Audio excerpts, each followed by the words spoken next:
Chapter on Faith, Iman, and the levels of the religion of Islam.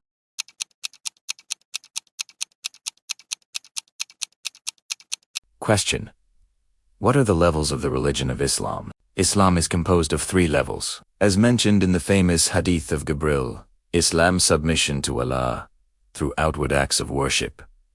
Iman, faith, an inner conviction. Ihsan, the highest level, to worship Allah as if you see Him. Asterisk evidence for the answer. Asterisk Umar Ibn, may Allah be pleased with him, narrated. One day, while we were sitting with the Messenger of Allah, peace and blessings be upon him, a man appeared before us wearing extremely white clothes and having extremely black hair. There were no signs of travel on him, and none of us knew him. He came close to the Prophet, peace and blessings be upon him, placed his knees against his knees, and put his hands on his thighs, and said, "O Muhammad, tell me about Islam."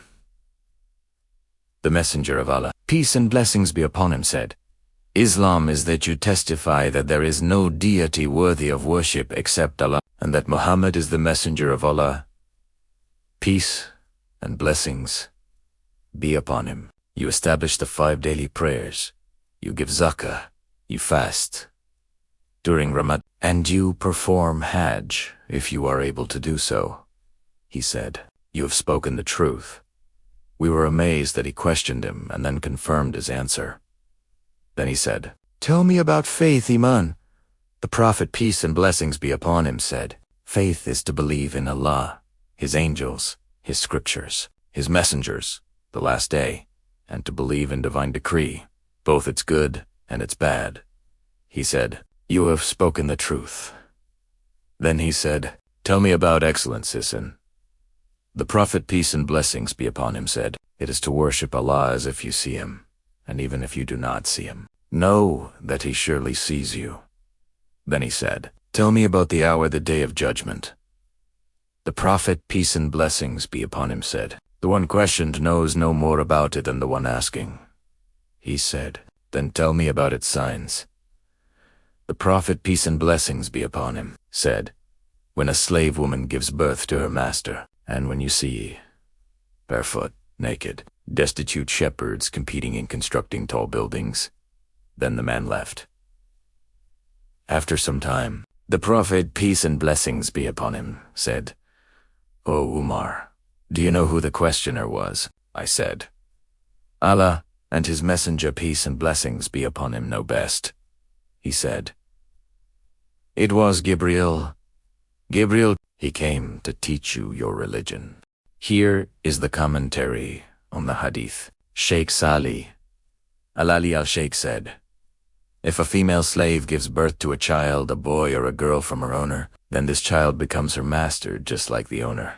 For example, if she gives birth to a girl, then that girl becomes her mistress, because the father of that girl is the master of the slave women. After the death of the master, the slave woman who bore him a child automatically becomes a free woman. That is, a slave woman who gives birth to her master's child does not become free immediately upon giving birth, but she becomes free only after her master dies.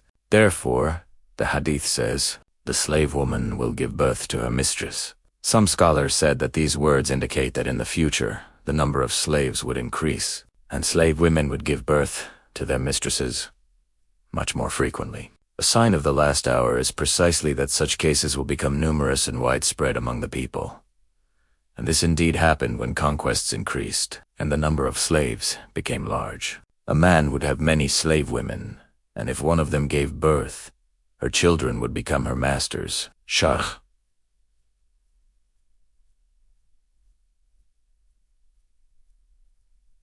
Al-Arba al-Nawawiyyah.